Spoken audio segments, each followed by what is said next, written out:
Լուսավոր Հայաստան կուսակցության սիրելի բարեկամներ, սիրելի Էդմոն, ինձ համար պատիվ է ձեր 10-ամյակի այս հատուկ առիթով շնորհավորական ուղերձ հղել։ 10 տարին պարզապես տարեթիվ չէ, դա քրտնաջան աշխատանքի,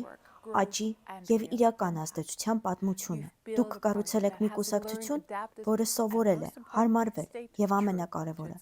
հավատարիմ է մնացել իր արժեքներին նույնիսկ դժվարին պահերին։ Հպարտանալու է արժանի ձեր նվիրումը ժողովրդավարությանը,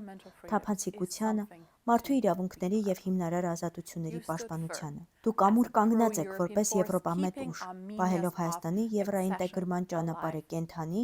հույսով լի և ապագային ուղղված։ Դա կարևոր է թե Հայաստանի, թե մեր Եվրոպայի համար։ 2019 թվականին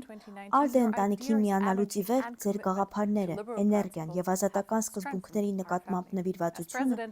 էլ ավելի են ուժեղացրել մեր ընտանիքը։ Որպես ALDE կուսակցության նախագահ հպարտ եմ կանգնել ձեր կողքին 2026 թվականի ընտրություններին պատրաստվելու այս փուլում։ Հայաստանը արժանի է ունենալու եվրոպամետ և ազդեցիկ լիբերալ ձայն։ Ապագան ձեր ձեռքերում է, և ALDE ընտանիքը կանգնած է ձեր կողքին։ Ցանկանում եմ ձեզ արդյունավետ և բարեհաջող համագումար։